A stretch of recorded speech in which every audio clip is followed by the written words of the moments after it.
नमस्कार। भक्ति शक्ति आस्था चैनल में आपका स्वागत है। आइए हम शुरू करते हैं दुर्गा सप्तशती का 5वां अध्याय।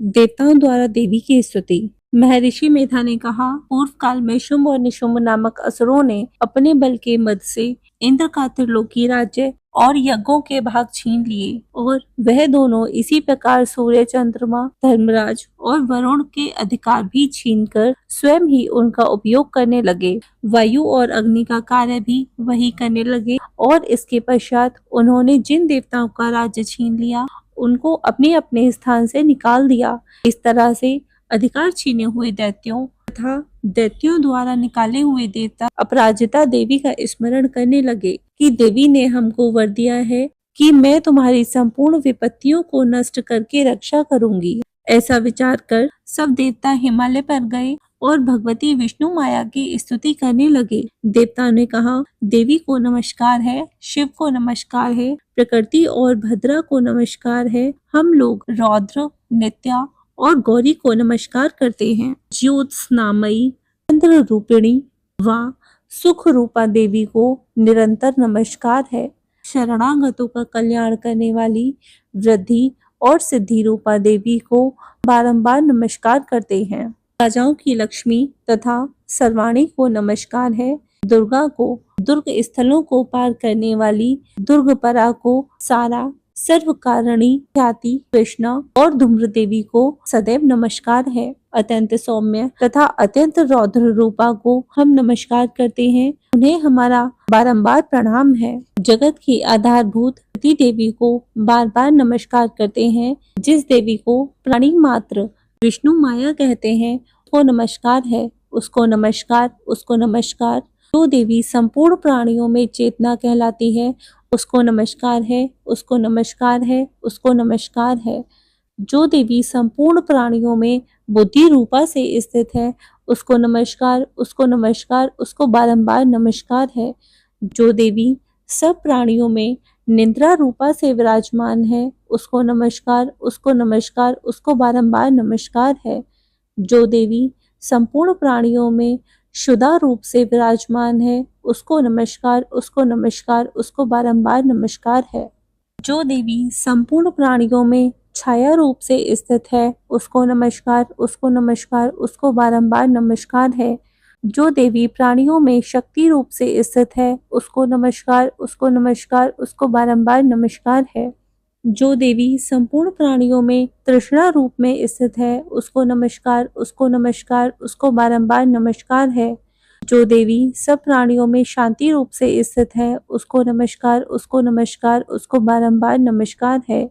जो देवी सब प्राणियों में जाति रूप से स्थित है उसको नमस्कार, उसको नमस्कार, उसको बारंबार नमस्कार है। जो देवी सब प्राणियों में लज्जा रूप से स्थित है उसको नमस्कार, उसको नमस्कार, उसको बारंबार नमस्कार है। जो देवी संपूर्ण प्राणियों में श्रद्धा रूप से स्थित है उसको नमस्कार, उसको नमस्कार, उसको बारंबार नमस्कार है। जो देवी संपूर्ण प्राणियों में कांति रूप से स्थित है, जो देवी सब प्राणियों में लक्ष्मी रूप से स्थित है उसको नमस्कार, उसको नमस्कार, उसको बारंबार नमस्कार है। जो देवी संपूर्ण प्राणियों में वृत्ति रूप से स्थित है उसको नमस्कार, उसको नमस्कार, उसको बारंबार नमस्कार है। जो देवी सब प्राणियों में स्मृति रूप से विराजमान है उसको नमस्कार, उसको नमस्कार, उसको बारंबार नमस्कार है। जो देवी प्राणियों में दया रूप से स्थित है उसको नमस्कार, उसको नमस्कार, को बारंबार नमस्कार है। जो देवी सब प्राणियों में तुष्टि रूप से स्थित है उसको नमस्कार, उसको नमस्कार, उसको बारंबार नमस्कार है। जो देवी संपूर्ण प्राणियों में मातृ रूप से स्थित है उसको नमस्कार, उसको नमस्कार, उसको बारंबार नमस्कार है। जो देवी संपूर्ण प्राणियों में भ्रांति रूप से स्थित है उसको नमस्कार, उसको नमस्कार, उसको बारंबार नमस्कार है। जो देवी संपूर्ण प्राणियों में नित्य व्याप्त रहती है उसको नमस्कार, उसको नमस्कार, उसको बारंबार नमस्कार है।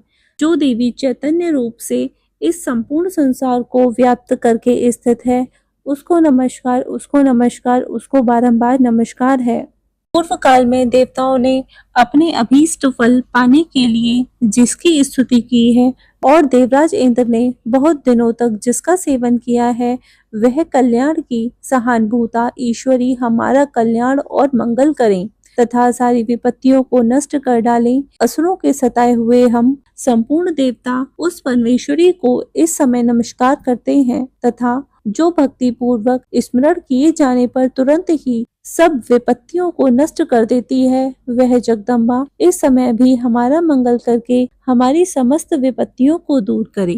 महर्षि मेधा ने कहा, हे राजन, इस प्रकार जब देवता स्तुति कर रहे थे तो उसी समय पार्वती देवी गंगा में स्नान करने के लिए आईं। तब उनके शरीर से प्रकट होकर शिवा देवी बोली, शुंभ दैत्य के द्वारा स्वर्ग से निकाले हुए और निशुंभ से हारे हुए यह देवता मेरी स्तुति कर रहे हैं। पार्वती के शरीर से अंबिका निकली थी, इसलिए उसको संपूर्ण लोक में कौशिकी कहते हैं। कौशिकी के प्रकट होने के पश्चात पार्वती देवी के शरीर का रंग काला हो गया और वह हिमालय पर रहने वाली कालिका देवी के नाम से प्रसिद्ध हुई। फिर शुंभ और निशुंभ के दूत खंड मुंड वहां आए और उन्होंने परम मनोहर रूप वाली अंबिका देवी को देखा। फिर वह शुंभ के पास जाकर बोले, महाराज, एक अत्यंत सुंदर स्त्री हिमालय को प्रकाशित कर रही है। वैसा रंग रूप आज तक हमने किसी स्त्री में नहीं देखा। हे असुरेश्वर, आप यह पता लगाएं कि वह कौन है और उसको ग्रहण कर लें। वह स्त्री स्त्रियों में रत्न है। वह अपनी कांति से दशों दिशाओं को प्रकाशित करती हुई वहां स्थित है, इसलिए आपका उसको देखना उचित है। हे प्रभु, तीनों लोकों के हाथी, घोड़े और मणि इत्यादि जितने रत्न हैं, वह सब इस समय आपके घर में शोभायमान है। हाथियों में रत्न ऐरावत हाथी और उच्चश्रेवा नामक घोड़ा तो आप इंद्र से ले आए हैं। हंसों द्वारा जिता हुआ विमान जो कि ब्रह्मा जी के पास था, अब वह भी आपके पास है। और यह महापद्य नामक खजाना आपने कुबेर से छीन लिया है। समुद्र ने आपको सदा खिले हुए फूलों की किंजकलिनी नामक माला दी है। वरुण का कंचन की वर्षा करने वाला छत्र आपके पास है। रथों में श्रेष्ठ प्रजापति का रथ भी आपके पास ही है। हे दैतेंद्र, मृत्यु से उत्क्रांतिका नामक शक्ति भी आपने छीन ली है और वरुण का पाश भी आपके भ्राता निशुंभ के अधिकार में है। और जो अग्नि में न जल सके ऐसे दो वस्त्र भी अग्निदेव ने आपको दिए हैं। हे दैत्यराज, इस प्रकार सारी रत्न रूपी वस्तुएं आप संग्रह कर चुके हैं, तो फिर आप यह कल्याणकारी स्त्रियों में रत्न रूप अनुपम स्त्री आप क्यों नहीं ग्रहण करते? महर्षि मेधा बोले, चंड मुंड का यह वचन सुनकर शुंभ ने विचारा कि सुग्रीव को अपना दूत बनाकर देवी के पास भेजा जाए। प्रथम उसको सब कुछ समझा दिया और कहा कि वहां जाकर तुम उसको अच्छी तरह से समझाना और ऐसा उपाय करना जिससे वह प्रसन्न होकर तुरंत मेरे पास चली आई। भली प्रकार समझाकर कहना। दूत सुग्रीव पर्वत के उस रमणीय भाग में पहुंचा जहाँ देवी रहती थी। दूत ने कहा, हे देवी, दैत्यों का राज शुंभ जो इस समय तीनों लोकों का स्वामी है, मैं उसका दूत हूँ और यहाँ तुम्हारे पास आया हूँ। संपूर्ण देवता उसकी आज्ञा एक स्वर से मानते हैं। अब जो कुछ उसने कहला भेजा है वह सुनो। उसने कहा है, इस समय संपूर्ण त्रिलोकी मेरे वश में है। संपूर्ण यज्ञों के भाग को पृथक पृथक मैं ही लेता हूँ और तीनों लोकों में जितने श्रेष्ठ रत्न हैं वह सब मेरे पास है। देवराज इंद्र का वाहन ऐरावत हाथी मेरे पास है जो मैंने छीन लिया है। उच्चश्रेवा नामक घोड़ा जो क्षीर सागर मंथन करने से प्रकट हुआ था, उसे देवताओं ने मुझे समर्पित किया है। हे सुंदरी, इसके अतिरिक्त और जो भी रत्न भूषण पदार्थ देवताओं के पास थे वह सब मेरे पास है।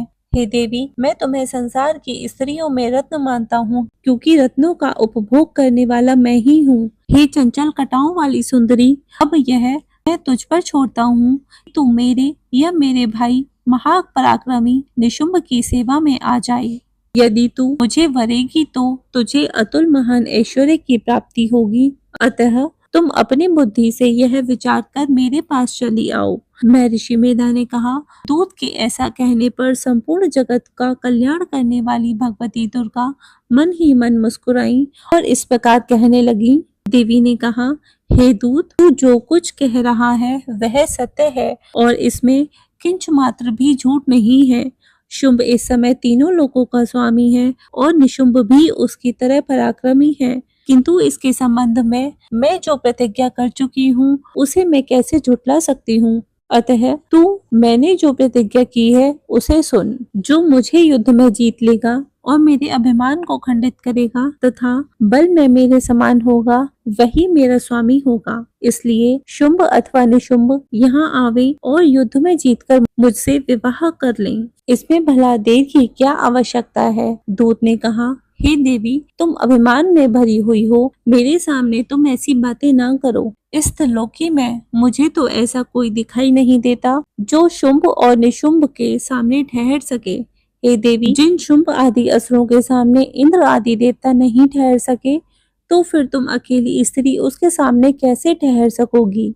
अतः तुम मेरा कहना मानकर उनके पास चली जाओ, नहीं तो जब वह तुम्हें केश पकड़कर घसीटते हुए ले जाएंगे तो तुम्हारा गौरव नष्ट हो जाएगा।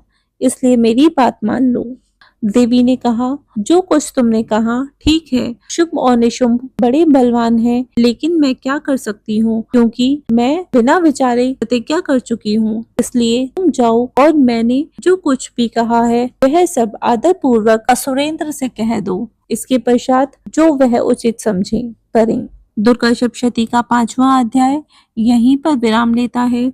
अगली वीडियो में हम 6ठे अध्याय का पाठ करेंगे।